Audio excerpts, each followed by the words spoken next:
Katotohanan lang naman sinasabi natin. Ano? Ang trabaho nila is gumawa ng batas. Pero kung pagkakapiran, mabilis din sila. Habang yung local government, hirap na hirap. Yung mga local government, hirap na hirap kami. Nakakalungkot nga eh. Mga kabayan, muling binanatan ni Baguio City Mayor Benjamin Magalong itong si House Speaker Martin Romualdez at iba pa mga kongresman na nakikinabang sa mga ayuda ng gobyerno na dapat sana ay mapunta sa ating mga kababayan. Isa na nga dito ang di umano ay 7-7 sortie ni Martin Romualdez at ang talamak na korupsyon sa AKA program kung saan ay malinaw na gagamitin nila ito sa kampanya sa darating na eleksyon. Well, alam mo, katotohanan lang naman sinasabi natin. Ano? There's an allegation about the 777 na based dun sa aming pagtatanong din at based dun sa aming mga reliable, very reliable na sources, talagang totoo naman. Meron talagang every time na sumama ka sa sortie ni Speaker, every congressman gets 777, 7 million AIX or AKAP, 7 million na MAIP, and 7 million na tupad. So that's about 21 million. Kung nakaapat ka ba naman na sortie, 21 times 4. Ikinalulungkot din ni Mayor Magalong ang tila pagpapabango ng mga kongresista kapag namimigay sila ng pera bilang ayuda dahil pinapalabas ng mga mababatas na galing mismo sa kanilang bulsa ang pondo pero ang totoo ay pera ito ng taong bayan. So nakakalungkot isipin. When in fact, dapat itong mga pondo na to, ang nag-administer nito, nagbibigay nito are the appropriate, let us say for AIX or AKAP, dapat yan, social welfare, yung MAIT, DOH yan. Tapos yung tupad, DOLE. Tapos dapat coordinated to sa local government because if there's anyone who really understands what is happening on the ground, these are the local government unit. Ayon pa kay Mayor Magalong, hindi naman ang pamimigay ng ayuda ang trabaho ng mga kongresman, kundi ang gumawa ng batas. Ang trabaho nila is gumawa ng batas. Pero kung pagkakapiran, mabilis din sila. Hindi pa yon. Meron pa rin silang pork barrel sa mga pondo ng DPWH. Meron din sila sa pondo ng DA, meron din silang pondo sa education. Nandiyan lahat eh. Habang yung local government, hirap na hirap. Yung mga local government, hirap na hirap kami. Nakakalungkot nga eh. Paglilinaw pa ni Magalong, hindi naman lahat ng mambabatas ay tiwali. Pero dapat maging mapagmatyag ang publiko dahil lumalabas na parang iginigisa tayo sa sarili nating mantika kung saan ay pondo ng taong bayan ang ginagamit nila para sa kanilang pansariling interes at political ambisyon. Hindi ko naman sinasabing lahat ng mambabatas. Marami rin mga mambabatas tayo matitino talaga. Ayos. Pero ano ba talaga ang intention natin? Empower ang local government. Lagi na lang, pagdating sa policies, pagdating sa mga guidelines, empower the local government. Pero pagdating sa pondo, iba naman. Ang laki kasi ng impact ng funding sa local government. Kung talagang gusto mong empower, isa yan sa mga dapat mo bigyan, yung appropriate na funding.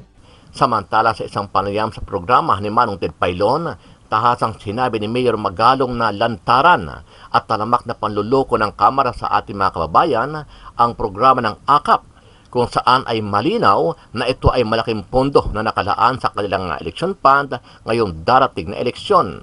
Hindi pa ho tayo tapos, sabi nga po ninyo, no? Kayo pinananawagan na kung maaari nga ay magkaisa po, hindi naman sa adhikain mo na pabaksakin ng gobyerno, pero para gisingin lang mismo din po ang ating presidente. Opo. Ang ating presidente gisingin at para mamulat ang mata ng lahat dito nga sa talamak na nangyayaring korupsyon na ito sa ating bayan. Mayor, ano po ang inyong dito kaisipan po at kung mamarapati lang po ng mga proponents nito, pasintabi lang po, ano po ang inyong kaisipan po at suhestyon po dito sa pagpapatupad ng AKAP na ito at ang kanya pong kahalagahan, no?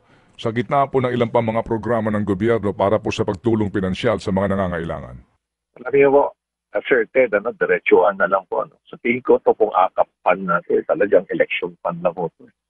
Nakalungkot isipin nyo, sa ngayon, ang ipinapamigay pa lang nito mga ito may mga pondong AKAP at AIX. Sa ngayon, yan pa lang ang pinapamigay nila, hindi pa nila napapamigay yung kanilang mga ninakaw sa gobyerno. So, yung palang binibigay nila, pera pala ng gobyerno, pinalabas na nila kanila. So, talagang napakalaki ho ng kanilang election money. Kaya nakakalungkot. Ano ang masasabi mo dito, kabayan? Naniniwala ba kayo sa mga pagbubunyag ni Mayor Magalong sa talamak na korupsyon sa ating gobyerno, partikular sa liderato ng Kamara sa pangunguna ni House Speaker Martin Romualdez Jr.? Sama-sama nating panuorin ang buong video at pakicomment nyo po ang inyong mga reaksyon at sariling opinyon. Pero bago yan, sa mga hindi pa po nakasubscribe sa ating channel, Nakabayan News PH, pakipindot po ang subscribe button at pakiclick na rin ang notification bell para lagi kayong updated sa mga bagong upload natin na legit at napapanahong balita. Maraming pong salamat. Ito po sa AKAP ngayon, sinasabi po ninyo yung mga dapat tumanggap, yung mga yung mga kapos ang kita literally. Opo, gaya po ng sino-sino at doon ho ba sa pag-identify diyan sa inyong distrito, maayos po naman, Mayor? Pag dumaan po sa amin sa City Social Welfare, yun po, sigurado po ako na maayos po yun kasi may listahan po sila.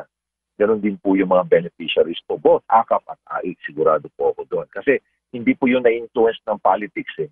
Basta may natanggap po ako sa mga senator o kaya nakahingi po ako ng konti sa DSWD, talagang social welfare kagad ang gagawa ng listahan. Kasi meron ho, para hindi mo maulit, redundancy, at nakikita ho talaga nila na sino po talaga yung totoong beneficiaries dapat na tatanggap po.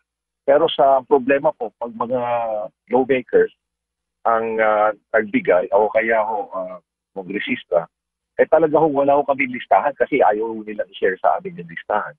Kaya malamang ho, malaki yung posibilidad na magkaroon ho ng redundancy. So, meaning po, no, kayo, kasi meron kayong mga social workers, no, sa city, identified na po ninyo, di ho ba? Yung talagang pati yung 4Ps na mga miyembro, etc. So, at least sa inyo may vetting na nangyayari, pero nagkakaroon po ng distribution sarili, yung pong kongresista at yung listahan nila, wala na ho kayong access doon at may posibilidad nga ng nagdodoble o kaya po naman hindi talaga karapat-dapat tumanggap yung benepisyaryo? Totoo naman po yun. Totoo ho yun. Malamang ho siguro sa amin po mga naririnig, ganun din po yung complaint ng ibang mga local chief executive sa akin na hindi po talaga nila namomonitor kung sino po yung nabibigyan ng mga kanilang mga kongresista at karamihan ho ng mga nabibigyan ay mga supporters. There was even a time na nag-attempt pa nga ho na bigyan ng suporta yung mga media. Kaya alam, mabuti naman ho, maagat naman po yung mga DSWD. Yung DSWD po, ito po yung national agency at talagang hindi ho nila pinayagan. Kaya ganun ho, kung hindi ho na basta ho hindi madiktahan ng DSWD, malaking bagay din po yung nagagawa nila para i-correct po yung sistema.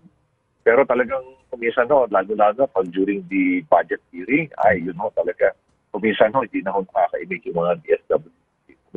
Tumatahimik na. During the budget hearing season, namimigay po ng AKAP ang ilang kongresista at sa panahong iyon, wala na pong control ang DSWD. Meron pa rin pong control, Sir Ted. Kaya lang po, pag maski na siguro hindi na sila, pag pinagsabihan sila na bigyan nyo to, tatahimik na lang sila para hindi magkagulo. Kasi alam nyo naman sa budget hearing, bawat national agency, mayroong instruction na kausapin nyo na yung mga regional directors, kausapin nyo na yung mga congressman dyan para hindi na sila gaano mag-ingay during the committee hearing. Mga ganun ho yung budget hearing. Opo. Kaya kanya-kanya kong punta doon, ma'am, puro ano ba yung tawag nun?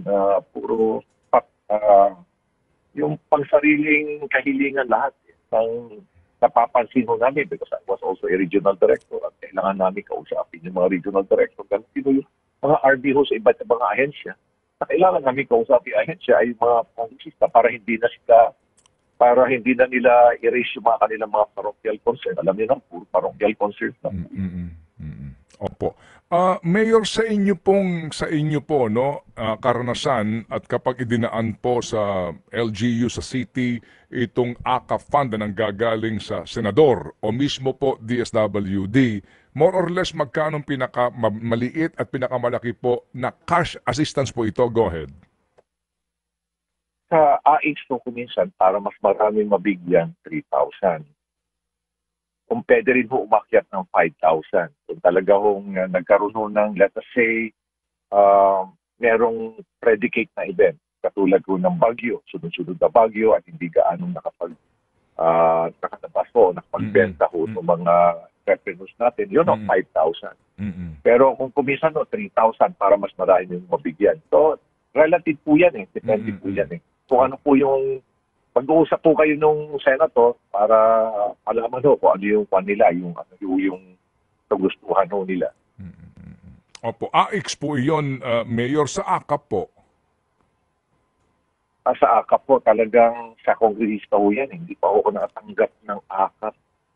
Ang natanggap ko lang ho sa AKAP, tumulong ho sa akin yung regional director dito ng DSWD kasi nag-request po ako ng pondo para sa aming mga utility workers at sa mga yung mga vendors po na nahirapan ng bagyo.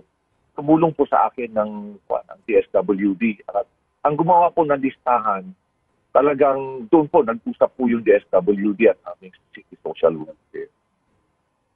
Opo. So Pero ito, usually mga 5,000 po yan. 5,000 po yung last na naibigay sa akin. Yun po yung natanggap po ng AKA po.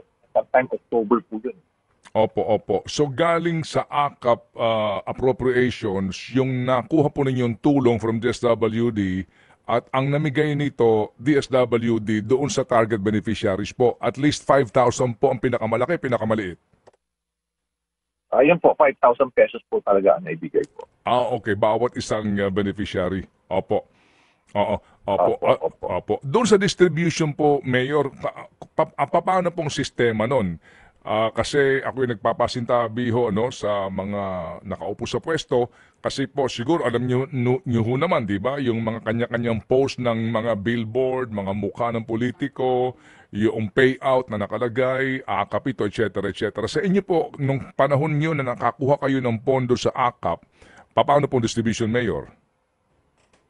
Well, iipunin po namin yan. Payout po yan, Oo. Darating po ako at ang sasabihin ko po sa kanila, kanino galing itong pera na ito? Siyempre, mag-speculate yung mga tao. Sasabihin nila, Mayor, kay Mayor Magalong, kay ganito, Senator, ganito. Sasabihin ko sa kanila, pwede ho ba kayong tumingin dyan sa kaliwat kanan nyo, sa harapan at sa likod, at sabihin nyo sa kanila, thank you for paying your taxes. Kasi itong pera na ito, galing po yan sa mga taxes na binayaran natin. Galing po sa atin yan. Yung po sasabihin ko sa kanila, para ma-emphasize po sa kanila na hindi po to pera ng kanino at kaninong politiko. Pera po to ng taong bayan. At pagkatapos po nun, during the payout, aalis na po ako. Kaya usually I just stay there for about 2 minutes kasi aalis na po ako. Kasi very efficient naman po ang DSWD at aming City Social Welfare pagdating sa payout. So hindi na po kailangan magpakita po yung mga politiko. Wala nang role ang politiko dapat dyan ipagbigay. Kaya lang, gustong-gusto nila, nandun sila yung namibigay, tapos magsasalita pa sila, wala ba ito? Wala ito sa kabila. Meron ba ito sa kabila? Ito kami na nagbibigay. Parang palalabasin pa nila na galing talaga sa kanila, sa bulsa nila. Ewan ko ba, bakit ganun na ho nangyari dito sa distribution ng mga ganitong klaseng ayuda. Mayor, yung AX po, walang problema kasi nabasa rin po natin ang pinaggalingan nito at yung kanyang target beneficiary at mga requirement din po, Oo, kasi nga ito yung mga in crisis na namatayan, pamasahe pa sa probinsya, etc. So, dito po sa AKAP, maganda rin ho ba ang programang ito? Ano ho ba ang inyo pong pananaw po sa pangkalahatang programang ito na AKAP? Well, nung last year po, nagtanong nga ako, ano ba ang guidelines? Doon sa sasabi nilang kapusakita. Pero dapat merong specific na guidelines. May mga provisions. Nagulat po ako, wala Parang kung ano na lang ang gusto ng politiko, ganun na lang po siguro. Kaya nagulat po ako na ngayon, mabuti na lang nagawa nung na paraan na i-hold muna until such time na magkaroon pala ng guidelines. So all the while pala, nagdi-distribute ang AKAP na walang guideline. Kaya nagulat nga po ako eh. Gulat na gulat po talaga ako. Lalo-lalo na ito, nabalitaan ko po itong mga pito-pito natin. Na 7 million na AKAP or AX, 7 million na AX, pwede mong ipalit ng AKAP, 7 million na MAIC, 7 million na TUPAD. Every time na mag-join ka ng sortie ni Speaker, provincial sorties nila.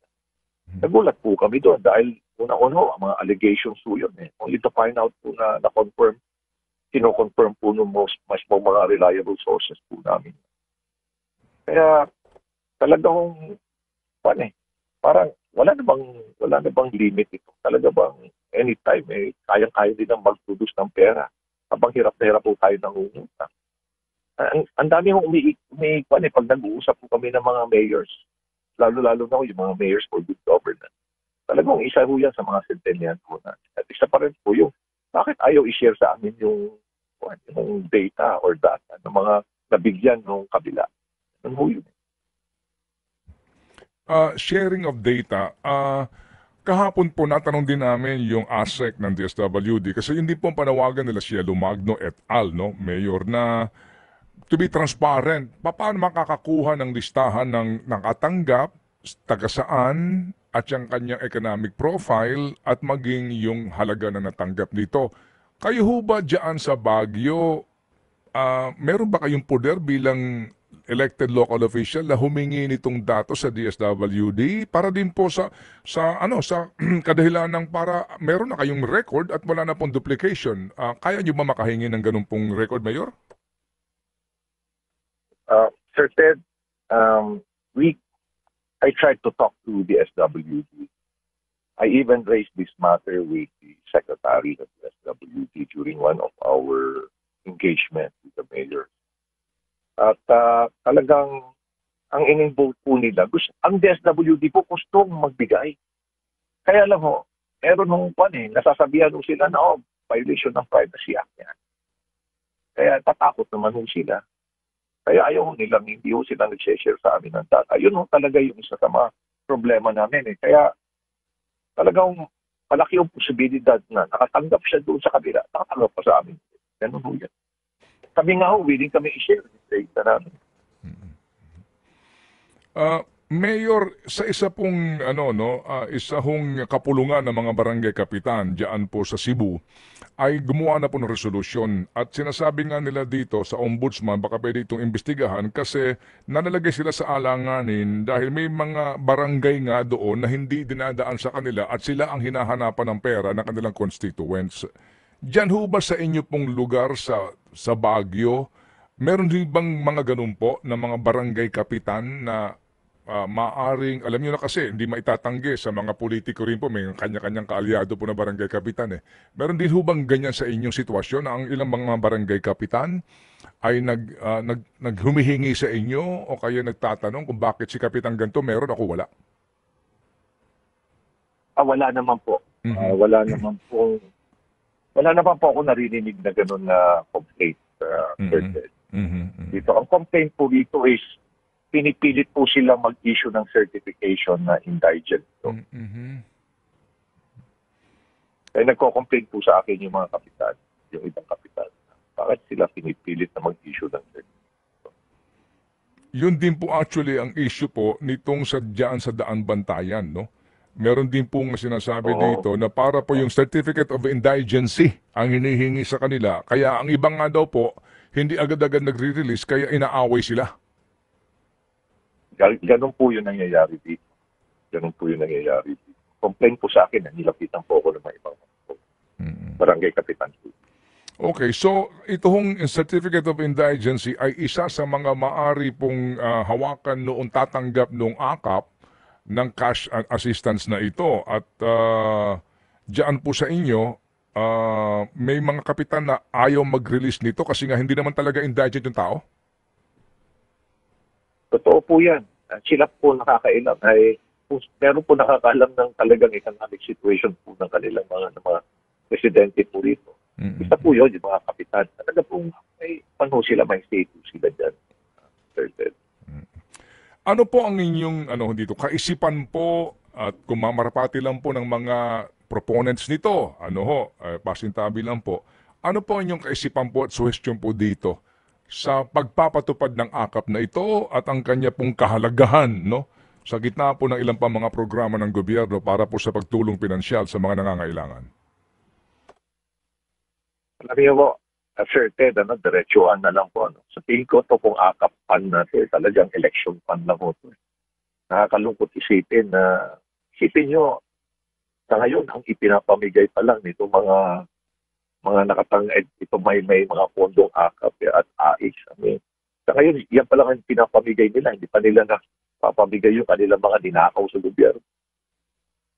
So, yan pa lang binibigay nila, pera pa lang ng gobyerno, pinalabas na nila kanila.